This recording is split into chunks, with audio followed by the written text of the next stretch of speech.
Hello, sports fans. Welcome to Super Sports Central. Today, we're going to be going over my Week 3 NFL Power Rankings. So, going over last week's rankings and what those teams did in Week 2. Last week, at number 10, I had the Dolphins. They lost to the Bills 31-10. 9 was the Buccaneers. They beat the Lions 20-16. 8 was the Eagles. They lost to the Falcons 22-21. 7 was the Cowboys, who got demolished by the Saints 44-19. 6 was the Bills. They beat the Dolphins 31-10. 5 was the Ravens. They were upset by the Raiders, losing 26-23. 4 was the Texans. They beat the Bears 19-13. 3, I had the Lions. They lost to the Buccaneers 20-16. 2 was the 49ers. They lost to the Vikings 23-17. And number 1 was the Chiefs. They beat the Bengals 26-25. But getting into this week's rankings, beginning at number 10, we've got the Seahawks. So the Seahawks improved to 2-0 on the season after they beat the Patriots 23-20 in overtime. The Seahawks offense relied heavily on Geno Smith and the passing game, and Geno was great as he threw for 327 yards and a touchdown, and DK Metcalf and Jackson Smith-Njigba both finished the game with at least 10 catches for 100 yards. The run game for the Seahawks was pretty much non-existent. As a team, they ran for 46 yards on 2.4 yards a carry, although to be fair, they were missing Kenneth Walker. But despite not having a run game, the Seahawks offense was still pretty good. The defense, on the other hand, wasn't too great. They allowed 185 rushing yards and over 5 yards a carry. It wasn't a pretty win for the Seahawks, but they got the win, and now they're 2-0 on the season. They're at number 10. 9, I've got the Vikings. So the Vikings enter my top 10 at number 9 after a 23-17 win over the 49ers. Sam Darnold has been one of the biggest surprises to start the season, and he played well again, and this time he faced a good defense. But Darnold still looked good as he threw for 268 yards, 2 touchdowns, and a pick, and that includes a 97-yard touchdown throw to Justin Jefferson. Now, Jefferson did leave the game early due to a quad injury, but the good news is it doesn't seem to be a serious injury. The run game was also good for the Vikings as they ran for 146 yards as a team and averaged 6.1 yards a carry. Now, the defense for the Vikings allowed the 49ers to move the ball, allowing 399 total yards, but they did a good job of holding the 49ers to just 17 points. And the Vikings, after a surprising start to the season being 2-0, including a win over the 49ers, I've got them at number 9. 8, I've got the Chargers. The Chargers are another team that jumps into the top 10, and they come in at number 8 after a 26-3 blowout of the Panthers. Now, I know it was against the Panthers, so I don't want to overreact, but the Chargers, they've looked great in their first couple games. The Chargers offense ran the ball for 219 yards, and J.K. Dobbins has gotten off to a great start this season, as he had 131 yards and a score this week, and he actually leads the NFL with 266 rushing yards in the first 2 games. Former first-round pick, receiver Quentin Johnston, was actually good catching 2 touchdowns, which already matched his touchdown total from last season. But the Chargers offense, especially the run game, was good. The defense was also good, but it was against the Panthers. But the Chargers defense is actually the best scoring defense in the first 2 weeks of the season, allowing just 13 combined points.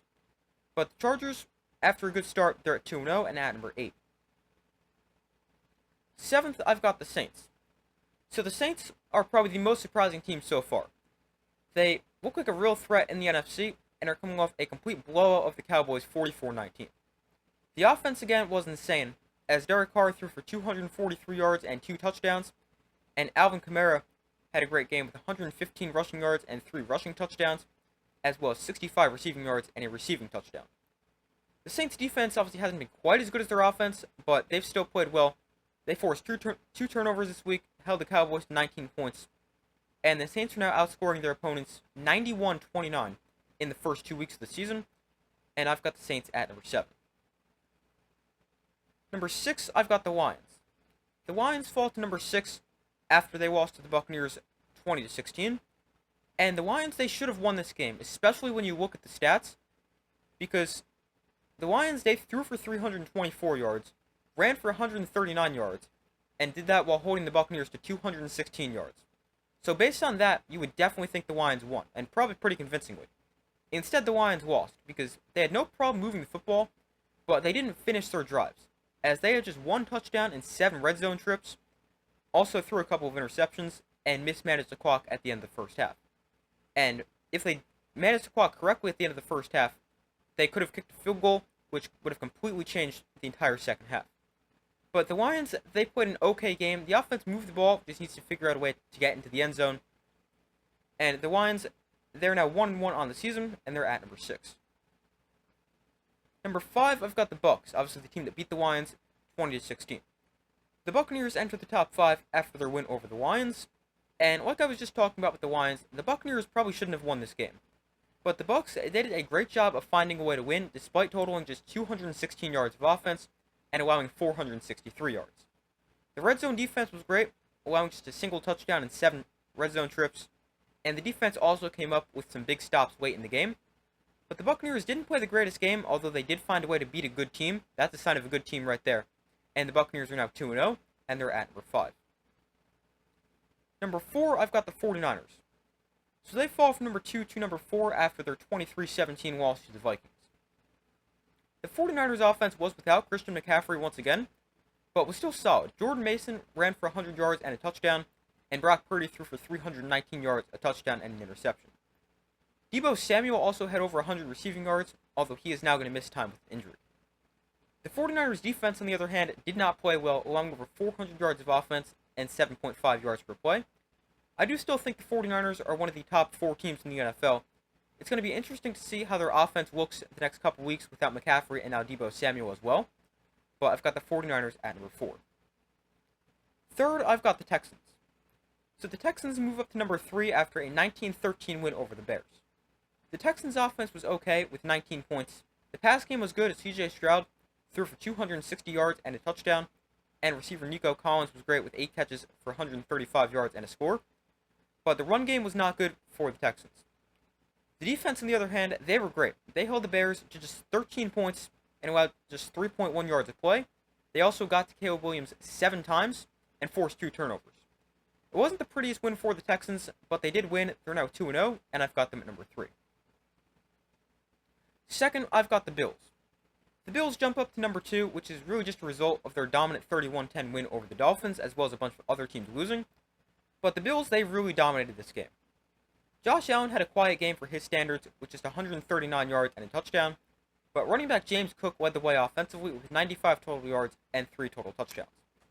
The Bills' defense, which I had concerns about facing a great Dolphins offense, they looked really good. They allowed just 10 points, forced 3 turnovers, and the Bills, after a complete dominant win over the Dolphins, they're at number 2. And number 1, I've got the Chiefs. They remain at number 1 after a 26-25 win over the Bengals on a walk-off field goal. Now, it wasn't looking great for the Chiefs, but a Bengals penalty on 4th and long put the Chiefs in field goal range and essentially won them the game. I know there's been people saying the Chiefs were helped out by the refs again, but that was definitely defensive pass interference. They made the right call.